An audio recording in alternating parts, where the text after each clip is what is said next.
Hey y'all, it's your girl, the real deal, Anita Gill, back with another reaction. Y'all like, share, and subscribe.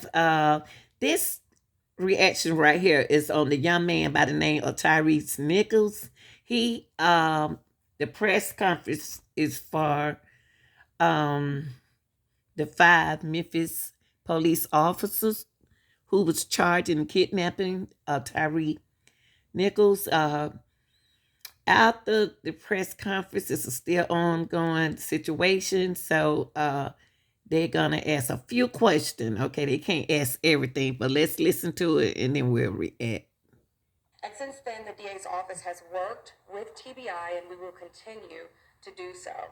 Today, you will hear from DA Mulroy along with the director of TBI, David Rouse. And so I want to just make it very clear and ask for your understanding that this is still an ongoing investigation. And so for that reason, there are limits to some of the things and some of the questions that we can answer. So we ask for your understanding as it relates to that. And I will turn it over to DA Mulroy. And did I mention that we will take questions after, but we have a really limited amount of time. So thank you. Thank you, Erica. Good afternoon, everybody.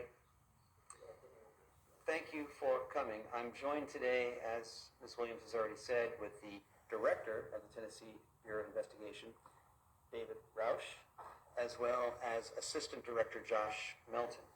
I'm also joined by other members of my staff, including Ernest Brooks, Ray Lapone, Gerald Scahan, but then also, most relevant for today, the trial team in the Tyre Nichols case, including Paul Hagerman and Tanisha Johnson. Another member of the trial team, Melanie Headley, is unavailable.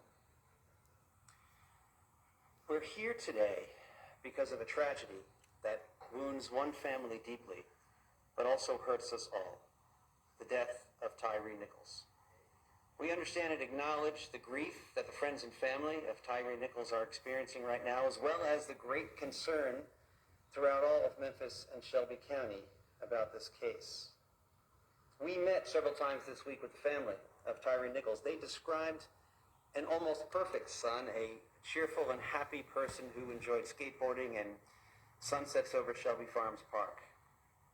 We're grateful to the family of Tyre Nichols for their patience as we expedited both the investigation and the consideration of charges in this case, as well as the understanding on the part of the family that premature release of the video could compromise both. And we did work quickly to expedite this investigation because of the extraordinary nature of the case. Compared to the average investigation and prosecution decisions in a case like this, we worked swiftly, but also fairly, and most importantly, in a way calculated to ensure that we have a strong case. As you might have heard from Ms. Williams, in this case and any other officer-involved fatality case, I immediately called in the TBI so that we could have an independent investigation. I also assigned to the newly created Justice Review Unit within my office, which works independently and separately both from law enforcement and the rest of my staff, to make a truly objective recommendation about whether criminal charges were appropriate. I want to thank the TBI, the Justice Review Unit, and the trial team for working swiftly but thoroughly under very difficult conditions. Earlier today, the grand jury returned indictments against 5 former Memphis Police Department officers regarding the death of Tyre Nichols. These are the same 5 officers who were previously or recently terminated by the Memphis Police Department. They are currently in custody. They are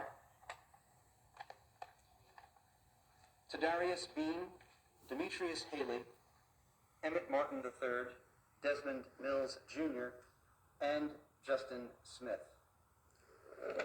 The grand jury returned indictments against all 5 with the same charges. And we had previously met with the family of Tyre Nichols to go over what these charges were going to be. And that meeting with the family, I think, went rather well.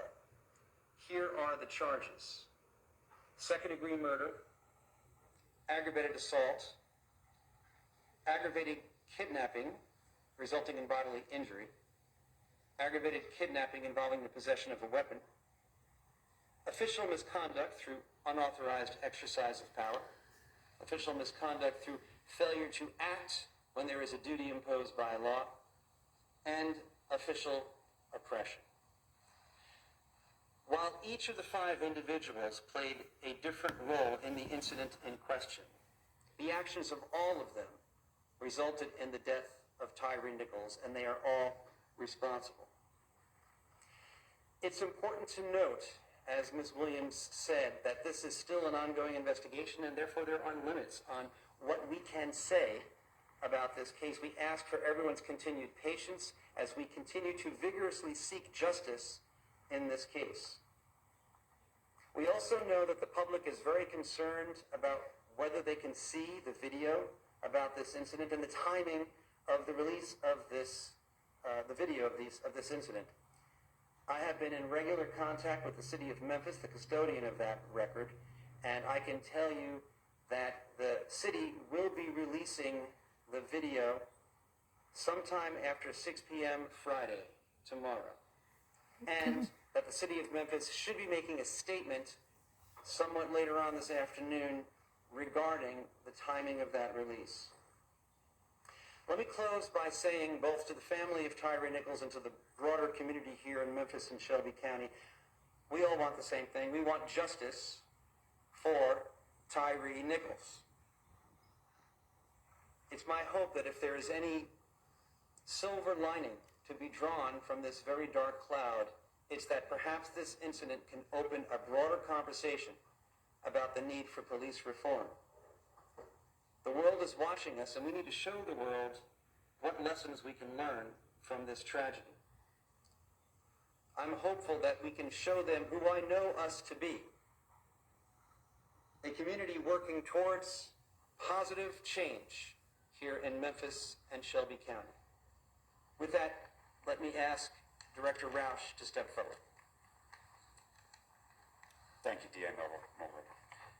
Good afternoon. I'm David Roush, Director of the Tennessee Bureau of Investigation.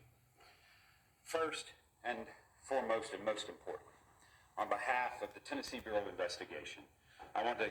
Okay, let me read this out for y'all. It said the Tyre Nichols case timeline, January 7th, Nichols pulled over by Memphis police.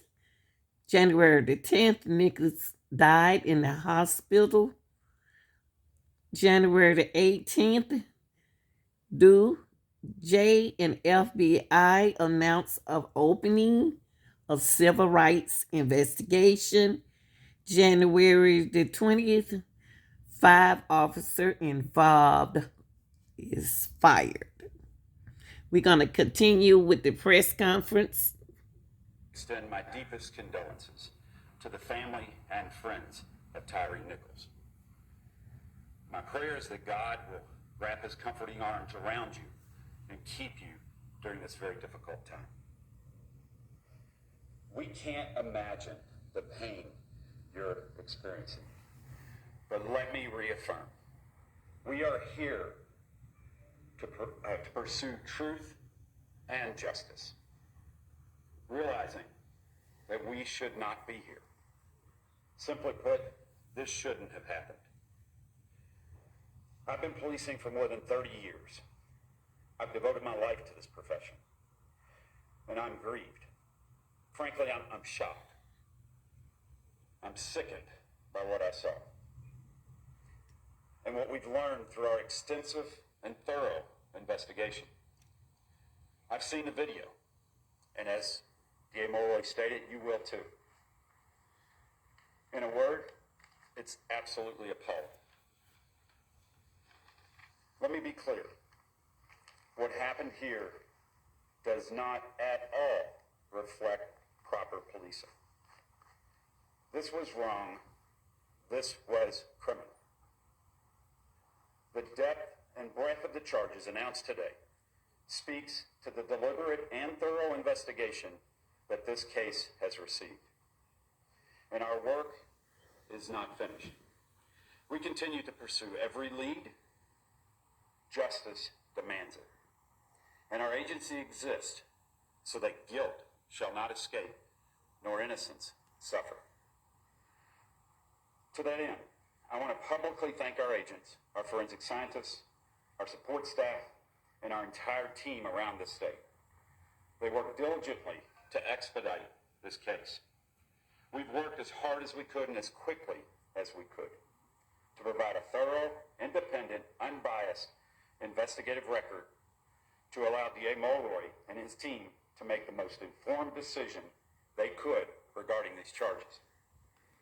I also want to thank the Memphis Police Department and the city leaders for their cooperation in this case, which I want to stress is ongoing at this time. Thank you. We'll take a few questions. And let's make sure that one at a time. One and then Yes. two. Okay. And you say the investigation's ongoing. Does that include other officers that were alluded to in CJ Davis' address last night, and also could it also involve in other EMTs and personnel from the fire department? Nothing we do today or did today precludes the addition of any further charges regarding any of the people that you mentioned. We're still actively reviewing everything. Yes. Thank you. Okay, I'm gonna stop it right there. The only thing they doing there is is asking questions. Also, that I heard that allegedly it was a fireman is involved in this case, but these are police officers. So y'all, I just want to bring in, I'm gonna bring y'all in to all the reactions and all the everything that goes on. I'm gonna share it with y'all. Y'all have a good night. I see y'all at the AM. I'm out.